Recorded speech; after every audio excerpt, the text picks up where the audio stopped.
What is up, guys, gals, and you awesome means and games of different shapes and sizes. It is me, Josh, again on Proxy, bringing you some Dawn of War free beta today on the PC via Steam. It's going to be pretty freaking awesome. Don't forget to drop a like and enjoy this video and want to subscribe for more Dawn of War free content in the future, because I am really liking this beta at the moment. It's really, really good. It feels like a solid kind of like pre-release demo in a sense. Like, I found no imbalances or anything at the moment. I mean, if you've been playing the beta and there's something that you have an issue with, let me know in the comment section below. But it feels so down, grounded, solid.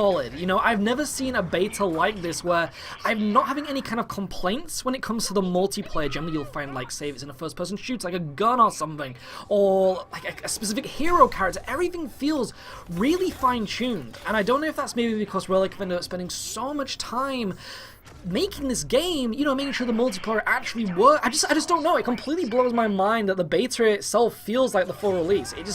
I have no feedback to give it at the moment because it just feels really, really good. Apart from maybe like micromanagement. Like, micromanagement's really difficult at the moment. Like, maybe if they had like a better grouping system or something, I'm not too sure about that. But as you can see, bringing you some Ork gameplay today. It's actually a really quick one because, as you know, the bigger matches, I'm able to cut those down, speed some bits up, and then show you the really awesome battles. But something that I noticed, and this is actually my first 1v1 playing as the Orks, is that the 1v1s are really quick. The 1v1s are actually kind of like fast little skirmishes. You don't really expect to kind of like use all of the high level, like level 10, what would you say, kind of like hero characters and things. So more what you end up doing is having these little mini kind of like battle skirmishes with infantry, and it's very, very fun. And it's kind of like seeing who can actually do the first thing first in a sense, or who can actually kind of like get the best out of a rock, paper, scissors situation. And so generally what I end up doing is, in this game, is that I go for kind of like infantry, a little bit combination of melee, and then kind of like heavy weapon infantry in the back. And so you'll generally see me do that a lot when it comes to multiplayer in general with Dawn of War. I'm not the biggest fan of vehicular combat when it comes to multiplayer, and so what I like to do is I like to try and focus on those units, because the really cool thing about the Orks is that they can actually create something called a truck, which is kind of simplistic, I know, but the Orks are awesome like that. And the truck can actually be upgraded to actually be a mobile reinforcement platform, which is very, very badass. So it's kind of one of those things where instead of having to build, well, buildings, you know, anywhere in the map, so then you can actually have those units retreat and then gonna regroup and get reinforced, you can just send those trucks into battle and then have your units just reinforce immediately, have them all replenish, and I think that's really badass. And it kind of makes up for the fact that the Orks are really weak, and they also have this other unique ability as well where, and you'll see this with things like the war towers and things like that, it kind of runs around that same kind of core aspect of the Orks, which is all about war. As you can see, that little tower outpost there is called a war tower, has that gigantic icon saying war. That actually gives your units a boost via defense, which is very, very good. So say that you're actually getting attacked, say that you actually put those outposts in strategic locations, you can activate that war icon at the top and give everybody a speed, damage, health boost, which is really badass. And then with that as well comes these, as you saw there, look, these little bits of scrap that kind of like orbital bombard into the ground. This lets you actually augment or even buff your units, which is, again, really badass. So not only do they get a brand new aesthetic, but they get better armor, and they also get better weapons. And it is kind of that thing where the Orks have always been about victory by numbers, and it's now this kind of thing where you can actually buff them. It's like playing the Space Marines, but with added tiers to it.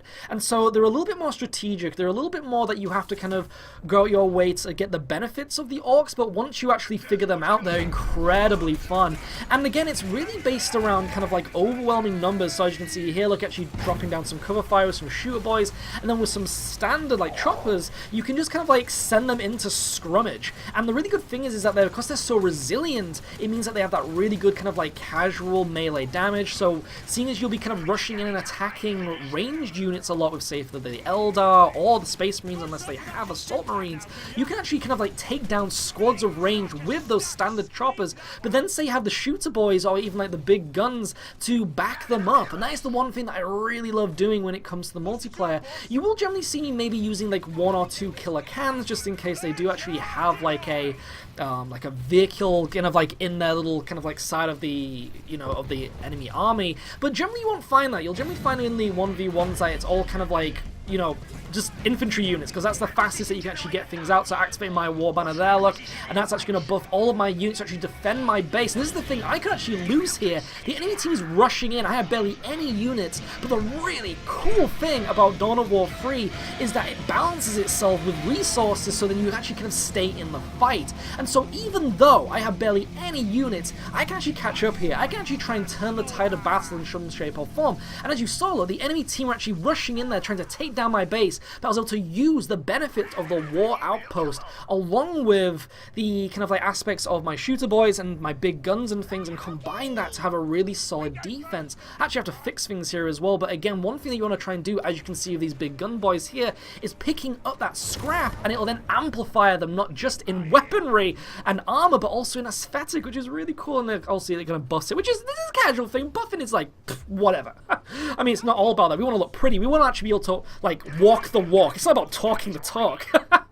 But this is the one thing that I love doing, is bringing out these big guns. They're so cool. They have these gigantic Gatling guns on their shoulders, and they kind of just like, I don't know, they're kind of like sentry, I don't know, what would you class them as, like mobile sentry soldiers or something like that.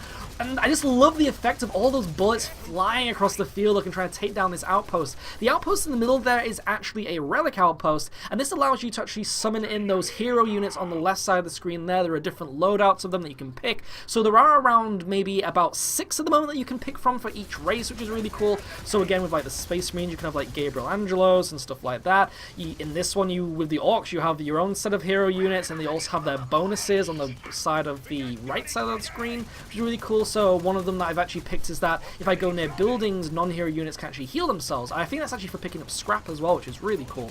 So again, all these benefits, all these buffs, all these bonuses. One thing you have to do when these big gun boys, though, is that you have to try and make sure that you keep them in the back. So as you saw there, they got completely wiped out. They're really powerful, but they're also incredibly squishy and weak. And it's kind of a shame, really. It's kind of contradictory of an Orc, because obviously Orcs are supposed to have this really tough skin, and those big gun boys are just completely pounded.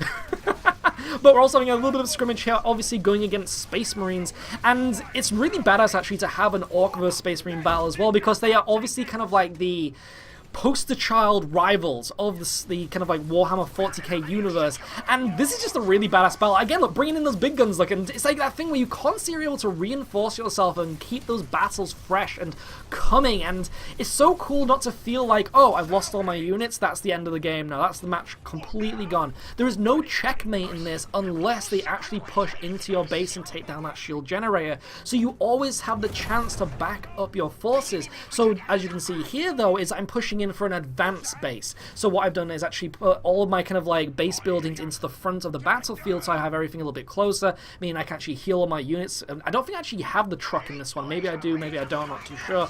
But the one thing that you can also do is actually have 2 layers of bases, so you can actually have one in the back for like a backup. You can end up losing the forward one, and also having that forward one so you can just keep going into combat. The enemy Space Marines are dropping in some of their own hero units. I actually have a hero unit myself right now, and I may save it. This is the thing, that sometimes you can actually save it, sometimes you can actually kind of like use it if you actually feel that you need those hero units, but sometimes you actually save it for the big Mecha Titan versions of your heroes, which is like the high level 9 relic cost types. I think the actual Space Marine Titan is about 10, but the 9 one for the Orcs is really bad. I actually have a future match of the Orcs I want to show you that has me completely defeating the enemy team with that 1 Titan. Really badass unit. And this is the thing, so many cool units. All of the races have really badass stuff, and this is funny as well, is I've not actually played as the Eldar yet. Really curious about playing as them. I've actually spent today just playing as the Orcs, trying to get my head around them, because they are a little bit different to the Space Marines. It has that kind of like difficulty tier to it when it comes to Dawn of War 3, and it's always had that, where first you'll play as the Space Marines if you're kind of like a newcomer, and then when you get a little bit better, you go for the Orcs, and then maybe you'll go for the Eldar. Then obviously as well, there are things like the Chaos Marines and stuff like that, and hopefully they will actually bring those races in the future. You can actually see me there bringing in my first hero unit, really badass, and he's really cool actually. He has this ability where he can kind of like grapple gun himself into enemies, which stuns them, and then also use a whirlwind ability, and that has like passive overtime damage, some really good stuff. And right now, just kind of like building up my forces is the thing that you want to try and focus on doing, is building up all of those units, because you're gonna have like a massive in-between scrummage, and it's kind of one of those things as well, kind of giving the enemy team a chance as well to see if they can actually get back into the fight. They actually have taken over half of the map here. We're actually gonna push in here and try and claim a victory. This is all of their units, pretty much. They're gonna try and hold me off there, though, but thankfully I do actually have a combination of way better units compared to them. They only have standard Space Marines, and I think maybe an Assault Marine class and a hero, but the hero's hiding somewhere in the back. But as you can see, look, I actually have my shooter boys, I have my choppers, and I also have my bid guns along with my hero unit, and the hero unit is able to just cut down everything. Seems that the enemy Space Marine team also has actually ended up putting a forward base right next to a relic point, which is a massive waste of resources. So it's one of those things where you want to try and make sure you keep all of your stuff together, even though if you are a Space Marine player, then that kind of like building will heal your units casually over time. It's still one of those things where you are now going to lose that. If you end up losing the units that can protect that, then what's the point in it? You want to make sure that everything in your fortress is completely clumped together, and sadly it looks like we're actually going to win this one. Yeah, they've completely like lost their forward base. I think that might have actually been all of their units as well. So nice little quick match just to show you that little composition of units and what they can do, and again, massive benefits of, you know, all the potential of what they can pull off and such. Just a quick little match for you. It has been me, Josh, aka Proxy, bringing you some Dawn of War free beta on the PC, and I'll see you all next time. Ciao for now.